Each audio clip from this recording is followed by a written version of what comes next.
If the 1% was basically going to get control, it had to rebrand itself as the supporters of the other 99%.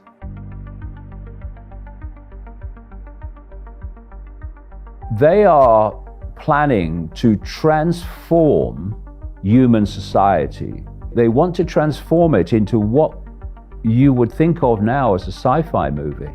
They're openly talking about it. They're talking about 2030 and at that period, a year that comes up in relation to many different things.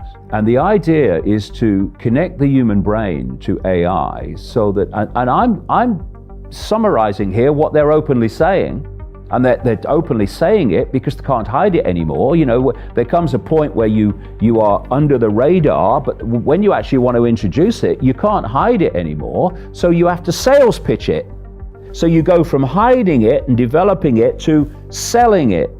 So what they're selling it on is connect your brain to AI and you'll become superhuman. You'll become like the gods.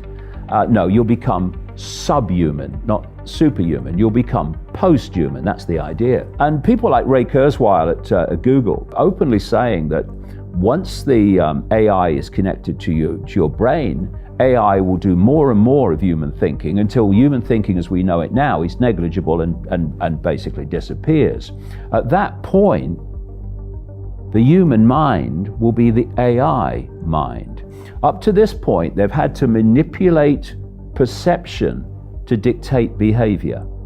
Their end game is to not even have to manipulate perception, but to become the perception via AI. And that's the point where you become the hive mind, where individuality is deleted. And that's where this is going with the mask, taking away individuality on the what I call the totalitarian tiptoe to that end. Take me to 2022, August, 2 years from now, and let's assume, God forbid, that we've acquiesced every single step of the way. What does this world look like?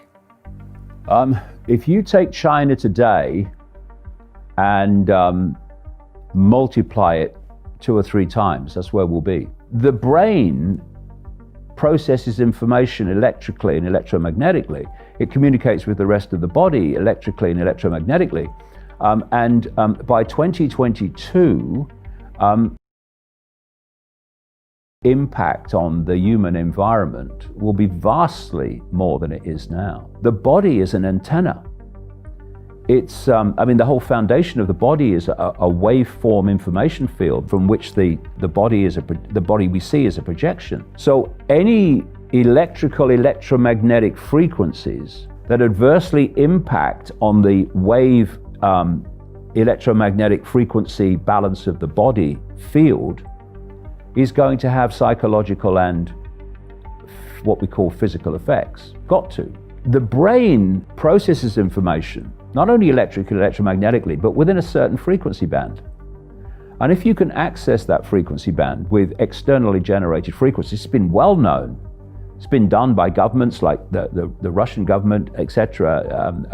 Way back in the 50s, it was going on. If you can get your frequency right, you can plant thoughts and perceptions in the minds of people, which they will then experience as their own thoughts and their own decisions, but actually externally being put in. So the more you build this grid of frequency, this sub-reality, and by 2022 it will be some way advanced from what it is now, your potential to control the human mind will be greatly advanced even from what it is now, where you have so much control that there won't even be any resistance, because you won't even manifest the thought to resist or the thought to say no, because you're not in control of your mind anymore. This is the progression towards complete AI control of the human mind. We are literally at the cusp between what remains of human freedom and the end, completely the end of human freedom, even the ability to think what you choose to think. So we're in a period now up to 2030, and I'm being very optimistic with 2030. where we are going to decide the future of the human race, even the existence of the human race as we've known it. That's where we are. Why do they target the young? And now why are they targeting the very young? Because they have a time scale, they have a script, they have a sequence of events.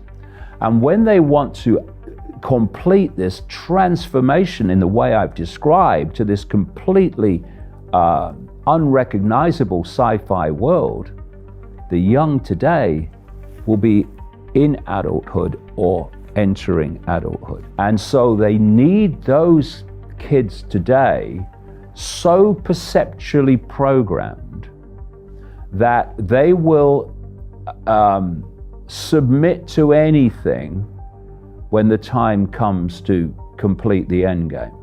In all of your 30 years studying this, did you ever expect such an accelerated period like we've seen in 2020? It has happened very, very quickly in 2020, but what's the outcome of it? The outcome of it is no surprise to me at all. I was writing about the basic themes of this in the mid-1990s, so it's no surprise what's happening to me at all. Bit surprised in the speed of it, and the speed of it has come from the speed of acquiescence. I'm sure even the cult have been surprised at the speed of acquiescence. Where they want to go, I've known about that for a very, very long time. I've been trying to get across, taking it out of this hidden into the public arena. And of course they've been laughed at and been ridiculed and been dismissed. And this is why I said a long time ago, it's got to get really bad before we can turn this around, because only then will people realize that actually this is not some theory, this is fact, and this is real, and this is happening. There's such a chasm between what's going on and what most people think is going on. That chasm is a big gap to jump. And it really can only be jumped. It can only be seen by things becoming so bad that actually you can't deny it anymore. And that's what's happened to a lot of people in the last few months, which is why so many more people are looking at this information and starting to do their own research, which is brilliant.